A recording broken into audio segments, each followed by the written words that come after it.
I'm Courtney Boyce. I'm Derek Olthius, and you're listening to Drop Jaw Podcast. Boom! With flies, especially right during ice off, you could probably go find one of your kids' dinosaur toys and throw a hook on it and throw it out there. I'm Simon Gorsworth, and you're listening to Drop Jaw Flies Podcast.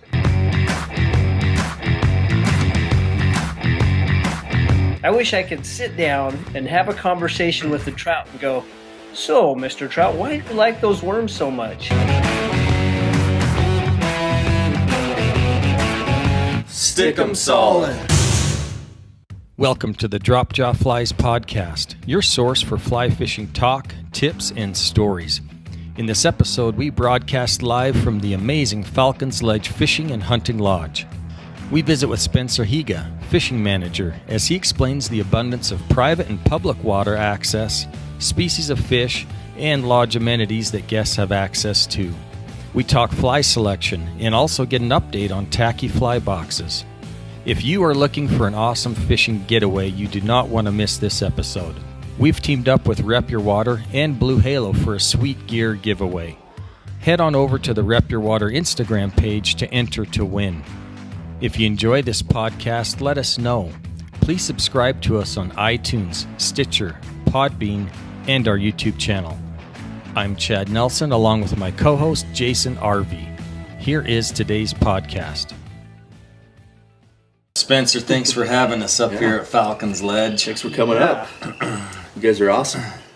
We are coming to you live from Falcons Ledge, which is a fishing and hunting lodge.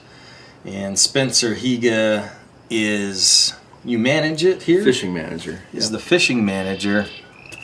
He was kind enough to have Jason and I come up and check out the lodge and just see all the cool things up here. And there is so much more here than I knew. Yeah.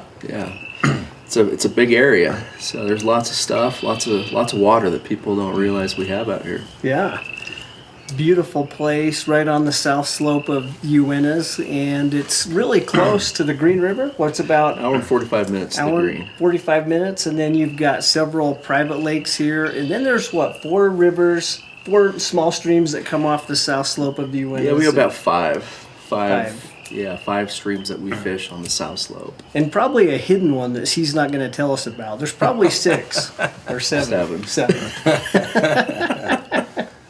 Well, we spent all morning driving around. Spencer showed us different lodges, different cabins that guys can rent that are all part of Falcons Ledge. All these hidden ponds, in addition to all the rivers that are around here. So let's just talk about it for a minute, Spencer. If guys want to get away, do some fishing, do some upland game bird hunting, there's so much here that you guys have to offer. We do. We have, obviously we have this property, but we have a couple other properties that offers fishing.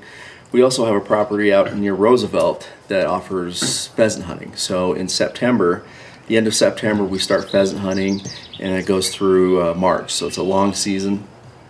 But the pheasant hunting is some of the best you'll find in the state. Cool. Awesome. So we are at the main lodge. Let's describe this lodge, and we're going to cut in some video footage too of this lodge for those that are watching this version on YouTube. But just describe this lodge. It's gorgeous. So it's a 15,000 square foot lodge. We're on this deck here. It's a huge deck. There's 8 rooms inside the lodge, a game room downstairs, 2 flat screen TVs. We got a full kitchen, full dining. So the food's awesome up here. It's just a real comfortable, relaxing lodge to come and hang out, fish. And if you don't fish, it's a nice place to come and read a book or take a little hike and just do some outdoor stuff. Yeah, definitely. And we stayed here over the night, and people that know me know that I have a fly shop fetish. And we were across the room from an Orvis-endorsed fly shop, and I couldn't go to sleep. I was just waiting to get up in the morning and get in there, and so cool. Well, if you guys, those watching, if you see us with our drinks, these are energy drinks. We fished all day yesterday. Got back to the lodge at 11:30. Yeah. Jason and I and Spencer, we were up till 1:30 just touring the lodge, talking in the fly shop. So we're running on not much sleep. Oh, definitely. So, if you guys are looking for a kind of a secluded place to come fishing and have an enjoyable time on some wild streams and enjoy some private water, and there's hardly anybody up here, this is a awesome place to come. The accommodations are luxurious. Really, you don't think of coming to a place like this when you're fly fishing necessarily, but what a cool place to come and come by yourself, come with some buddies. And there's even some accommodations for families too. Is that right? We do. We have a couple of rooms that have bunk beds in them, so you can bring you can put kids. We don't allow anyone to 12 and under up here, but we have a lot of teenagers that are just getting into fly fishing. Their parents bring them up here to learn how to fly fish, and it's just a great place to learn and to get the basics down. We offer basic fly fishing 101 courses where we go out and we just teach you the basics, get you started, and then we go from there. If you want to learn more, we have intermediate courses and then advanced. Cool. Yeah. Because we would be in the basic section, Chad and I. So if Not after what I basic? saw yesterday, I would. you guys will be in the Expert Plus. Expert Plus. I like that category. Awesome. That's the free lodging, right? There you go. Expert Plus. Well, let's talk about, what gets people excited is the fish. And the fish that are here, talk about that, Spencer. So we got rainbows, browns, brook trout, some tiger trout, and a few cutthroat trout here. Cool. So, and they all range in size anywhere from 10 to 12 inches all the way up to, we have some pushing 30 inches. So, so you've got a whole range of fish up here that you can catch, trophy fish anywhere from 22 to 30 inches. So, not a lot of them here, but they're here. Gotcha. So this morning when we left here, we drove to Six Lakes. Yeah, so that's our sister property. So about 12 miles from here is Six Lakes. Now, it actually has 7 lakes on the property, but it just opens up a few more options to us. If the fishing's not that great here, we can go over there, vice versa. We go over there, and the fishing's not great, we come back here or go up to the streams. And so, well, we have two lodges over there, Loon Cabin and Eagle Cabin. They sit right on lakes and just beautiful properties. So you bring your families, friends, corporate groups, anything like that. We can accommodate from around 10 to 18 people over there. So in addition to all the private lakes here in Six Lakes and all of your sister properties, how many private lakes and ponds do your guests have access to? Total probably 18 private lakes. So Hidden Springs is the other property, and that's where we hold our family reunions. And there's a few lakes over there as well. And Gorgeous. that lodge is nice. Yeah, that holds up to 80 people. So that's really made for family reunions. Just a great place for a family to get together and spend a few days. One huge party for 3 guys or 80 people. But yeah. So place. back to Jason's point though, with 18 private ponds and lakes and all the rivers, I mean, there is no end in selection of guys where they can go fish for and species of trout and. Yeah, I mean the nice thing too, we have stuff for all skill levels. We've got a couple of rivers down south of us here, a few miles, that hold some nice fish, but they require long casts. You sneak up on the fish. You're not going to catch a lot of fish, but there's the quality is there. So you get a lot of guys that like to stock fish, and we've got a couple of rivers that are perfect for that. Guys like throwing streamers, great rivers for that too. Very cool. So people that maybe not that experienced with fly fishing can come here, get a guide who knows what to use, where to go, and they can learn a ton of fly fishing knowledge, information from those people.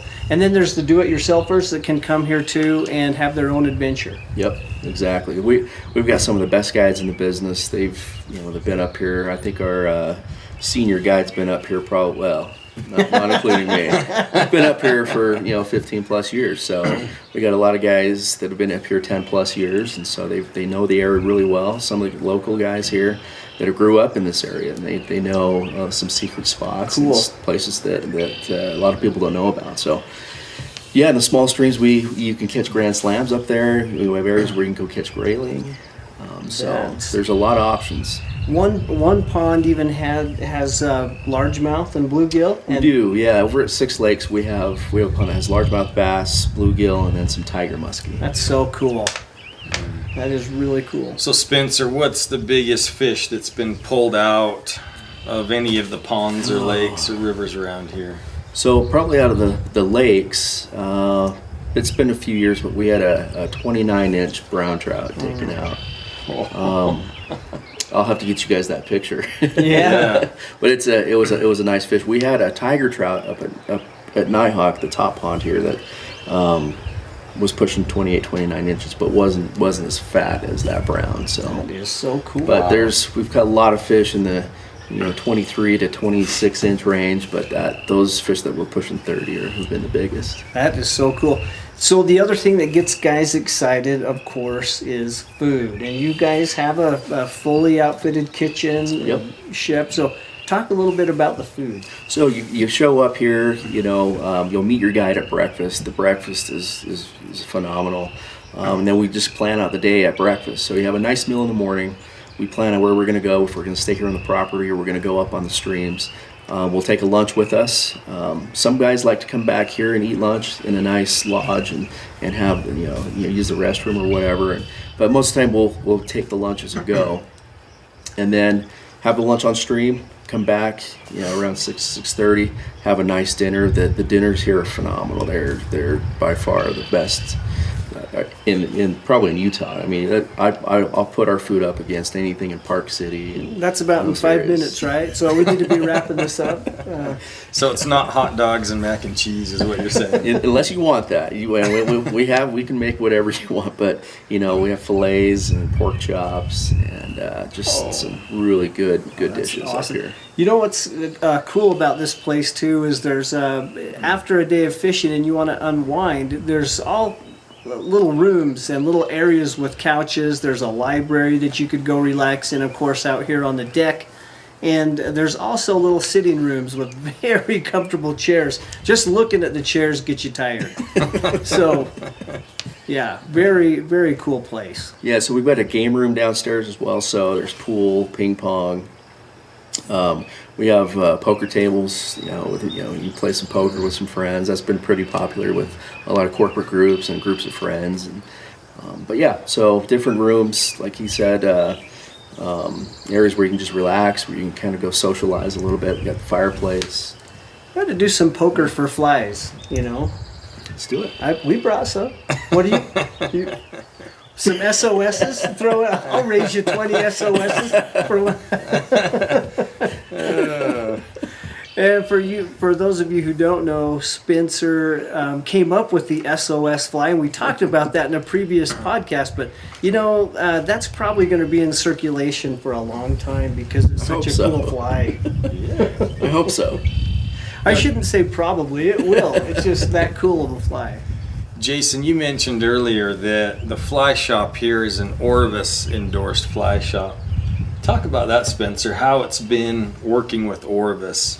So we've been an Orvis endorsed lodge for pushing 20 years, I think, or close to it. Anyway, Orvis is just a great company to work for. Most of our clients that come here are Orvis clients, Orvis customers. Either they go into Orvis corporate stores, or they just get the catalog and they thumb through the back and see us in the back of the catalog. So Orvis has been a huge part of our success here at Falcons Ledge. Yeah, great company. We use a lot of their gear and very happy with it. Yeah, they make some great gear. The fly rods are some of the best in the world, and they got some good stuff. Yeah, definitely. Anything that's made in America, especially the H2, where you know that American hands are producing those rods, it's really cool to know that your hard-earned money pays for one of those rods, and it goes back into the country, back into the economy. And so, yeah, great rod. Yep. Yeah. So Spencer, let's talk about you. You work for Tacky also, part of the Tacky team. Part of the Tacky team. We've been in business for a few years now, and it's just been one of those things where we didn't realize it was going to take off like it did. We just kind of did it as a fun hobby and just thought, okay, this will be fun, but it's turned into something a little bit more than that. Cool. Which is fun. Yeah. Yeah. Awesome. We had Spencer on a previous podcast and kind of covered this, but you've got a fly box here, Spencer. If you will grab that, just show guys how it works and what makes Tacky boxes so awesome. Yeah, so we get that question a lot, like what makes our boxes different from the others. Zoom in a bit here so guys can see. But so the main difference is the silicone insert. Most fly boxes, well, all fly boxes have foam, and that foam over time wears out, and the slits will stretch out so they won't hold flies anymore. So what we've come up with is silicone rubber here, which doesn't stretch out over time, and you pull a fly out and it recovers. So it's going to last a long, long time. And how we put the flies, a lot of people ask us how we insert the flies. So you got to find the opening of the slit there, and you just take that hook, and then you just find that, push it straight back, and it fits in just nice and tight there. So yeah, and we see other people putting it the other way. It doesn't matter which way you put it in. For us, it's just easier to. Actually, you don't even have to be looking. If you can feel the slit there, and then you can just slide it back. So that's in all of our boxes. This is the big bug box, but the original and the day pack, it's all the same way. You put the bend of the hook in that little slit, find it, and then slide it back. That is so cool. The life cycle or usefulness of this box is, well, I mean, it lasts a long time. Yeah, I mean, we've had our first boxes that were in production. I've, pushing 3 years now. And, they will scratch up a little bit because of the plastic we use. It's shatterproof. It will scratch a little bit, but you can drop it, you can run over it with a car, and it's not going to break. So, but it will last you a long time. Again, we've had some of our prototypes for pushing 3 years now. Yeah. So they will last. I think they are so cool. If we jump out of the car and we don't need a whole bunch of gear, and I have some of 6 flies maybe, and it's so low profile and slim. You're never going to awesome. see that box again now. What? Where did it? What? Oh, Well, I'll just take these flies then. Oh, here's your fly. No, it is nice because we have this one too. This is the original, and it's even slimmer. So if you're using nymphs or whatever, yeah, you just stick in a pocket and then go for the day. So Cool. Yeah, and if you guys haven't used these, I mean, when you pick one up, you can just feel the quality. It's not cheap plastic. Love the magnets, how it closes. yeah, the magnetic closure's been a huge hit with everyone because there's no clasp that over time can wear out, and those magnets are super strong. So I mean, it's going to hold. Gotcha. It's going to hold. So I tried to use all my voodoo power last podcast to get out of Spencer what the next box is going to be, and we only got a little bit of information out. Is there any way? Well, I'll say this: we might have something that's going to hold The juvie. these flies right here. Ooh, Maybe. Cool. So we can't wait. That is so awesome. And we'll be happy to test them out for you, too. we're going to need some people to test them out for us, for sure. Well, Spencer, so on the property and in the area, trips kind of start Memorial Day. The peak season kind of starts then. Yeah, we do a few early season trips. The lakes fish great in the spring, but the rivers, when it gets warm, mid-May, all the way to first second week of June, depending on our snowpack, the rivers will be blown out. Gotcha. The runoff will start. So we really don't start stream fishing until the second week of June. Gotcha. And everything kind of settles down. The bugs start coming back, and the fish start getting more comfortable. If somebody wants to put together their own fly assortment to come out here and fish the lakes in the early season, what would you recommend? So early season, you're going to be fishing a lot of flies under the surface. So like chironomids and zebra midges, any kind of a mayfly nymph that resembles a calabatus, because the calabatus will start showing up once the weather starts to warm up a little bit. So we've already been seeing it's mid-May, and we've already been seeing a lot of calabatus. So it's a good idea to have some of those early season. And if it really warms up, then we'll get the damselflies.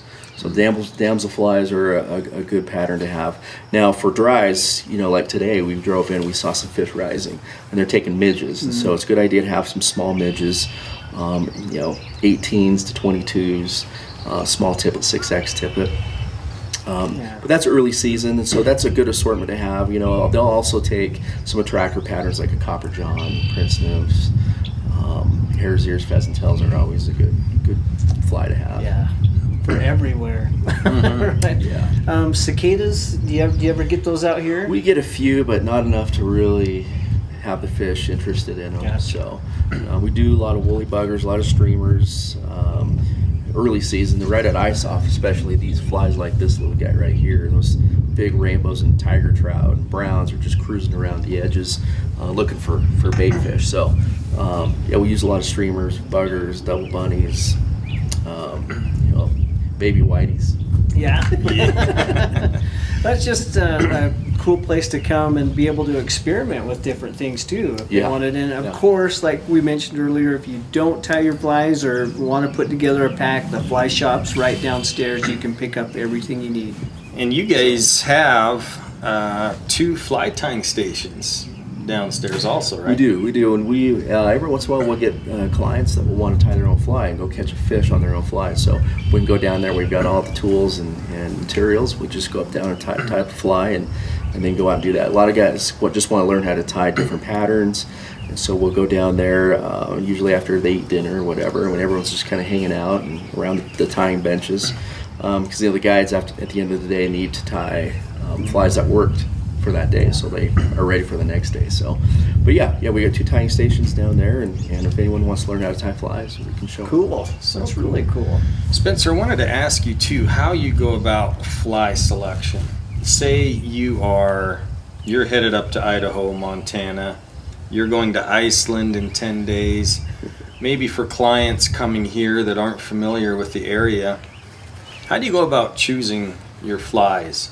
Yeah, the best thing to do is call someone in the area. You can look at hatch charts, all you want. Sometimes the hatch charts aren't up to date or they change. So the best thing to do is call and ask, what's working in the area, what kind of flies you can expect to see.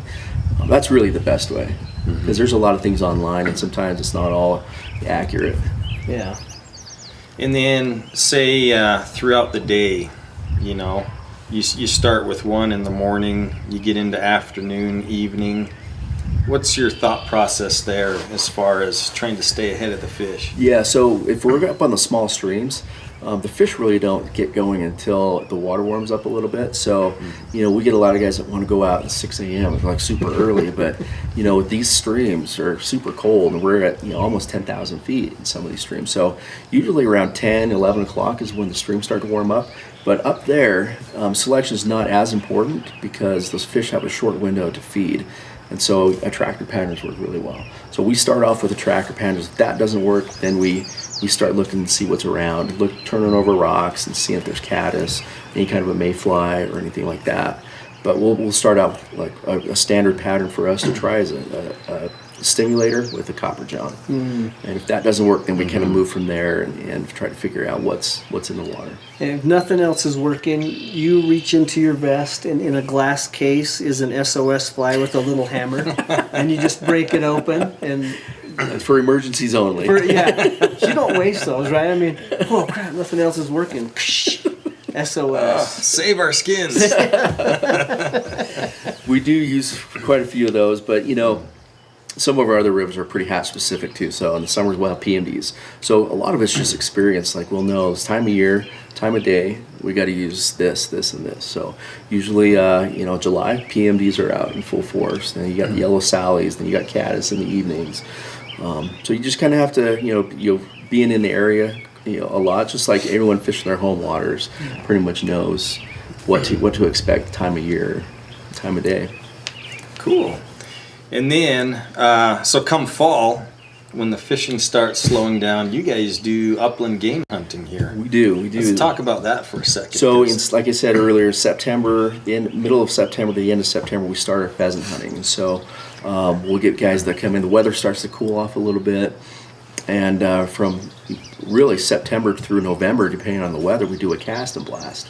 So the streamer fishing is phenomenal in the fall. So we'll get guys. We'll go up and hunt in the morning, have lunch, and then fish in the afternoon. So it's just a fun day. So if you guys like hard hits on streamers, little gunpowder action, shooting pheasants and birds, this is the place for you. It is, and people switch it up too. Like if they're here for multiple days, one day they'll hunt in the morning, fish in the afternoon. The next day they'll hunt all day, and then the next day, that third day, they'll fish all day. So you can switch it up however you want. So can I bring my Russian clip shotgun that has 12 rounds in it can I do that? I mean, this is a private place, right? I mean, yeah. If you hear 12 rounds go off, you might get your limit in one shot. Do guys need to get a state of Utah, any type of hunting permit, or do you just hunter safety, and then since we are on private property, you don't need a hunting license because we are a preserve. Cool. So, do guys need to bring their own firearms? We do have a few shotguns in the shop, and they can rent from us, but we recommend everyone bringing their own because a lot of guys have them fitted to them. So. And dogs, you've got. Yep, all the guides out there have dogs. We use pointing dogs. Yeah. So you're welcome to bring your own dog, but we've got everything here. So you just show up.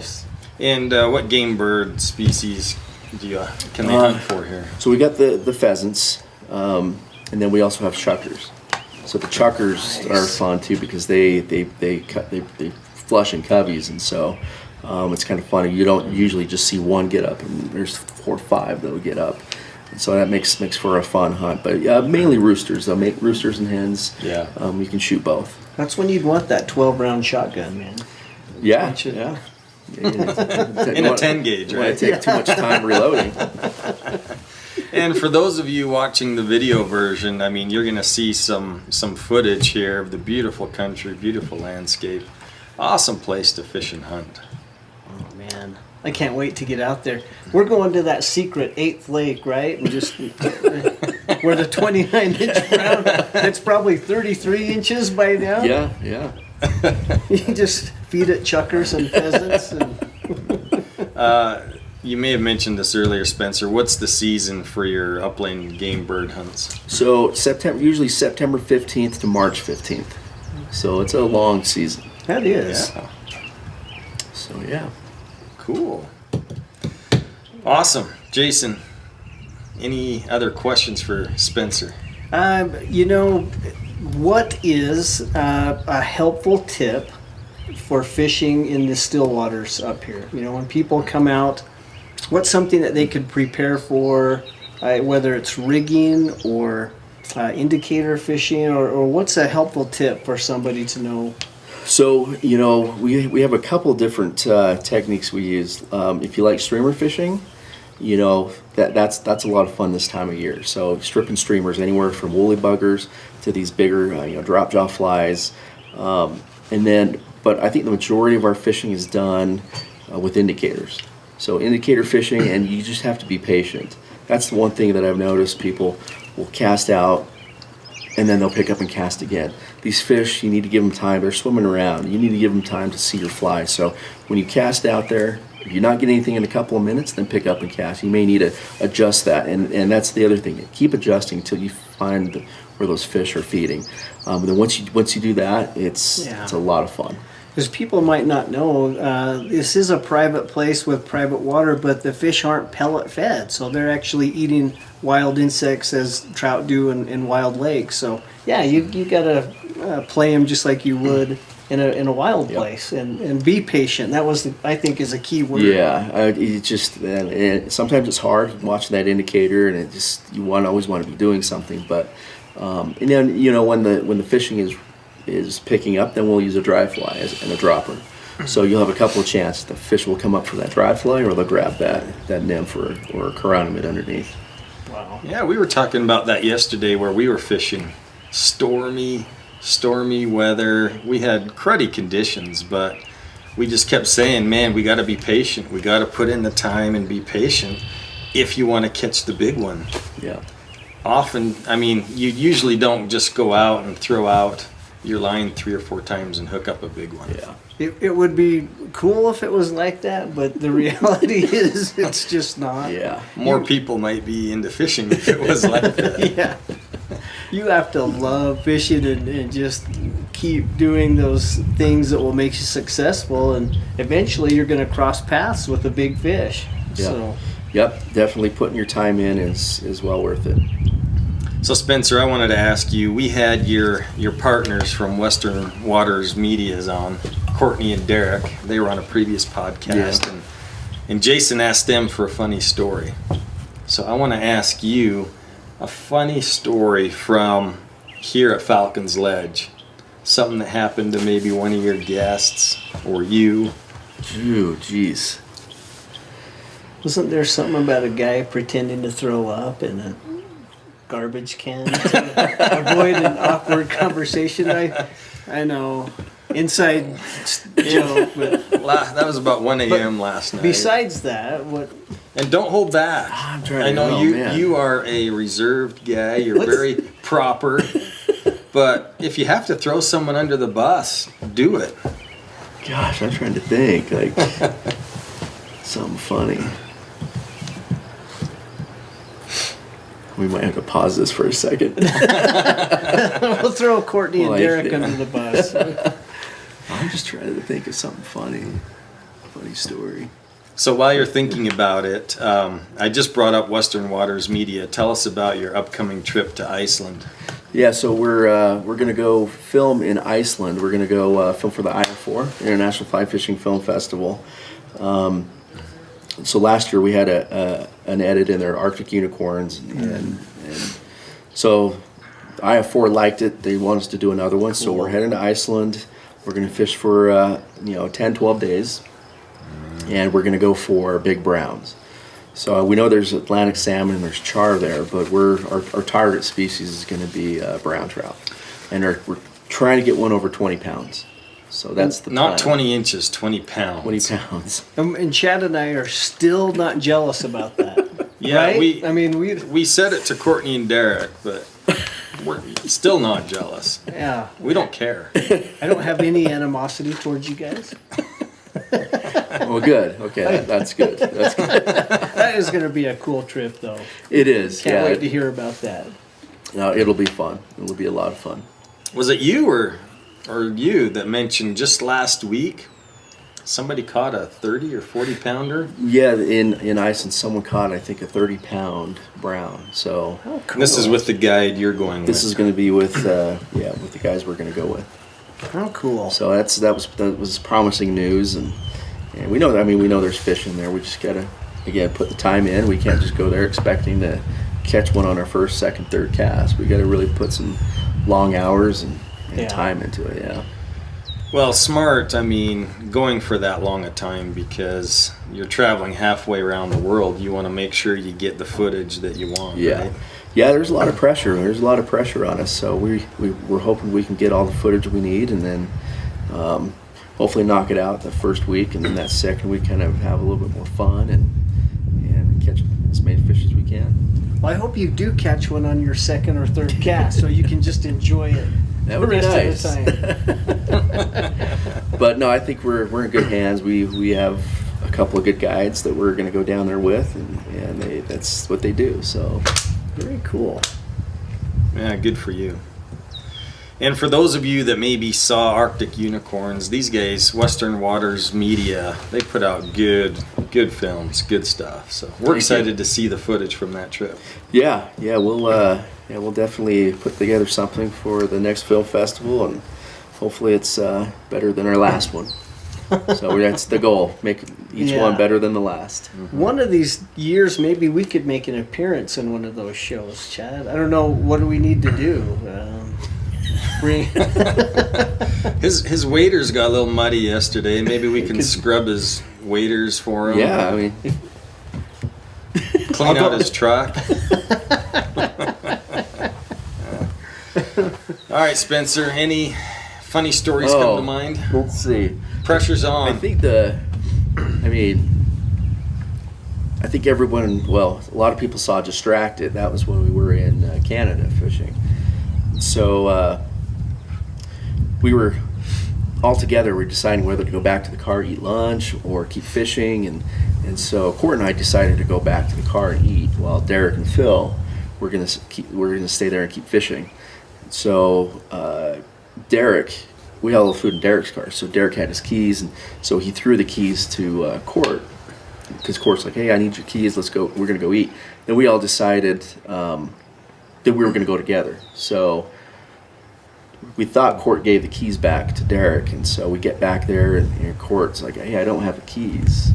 And Derek's like, "Well, I gave you the keys." He's like, "No, I gave them back to you." And so they kind of went back and forth, and Derek's checking all his pockets, doesn't have the keys. So all four of us go back to where we were, and we just combed the whole area for a couple hours looking for these keys, and we couldn't find them. We thought maybe we dropped them in the river. And so Derek, this is up in Canada? This is in Canada, and we're out in the middle of nowhere. So we're a couple hours from town, and so Derek said, "Well, I'm going to have to drive into." Luckily, I had my car.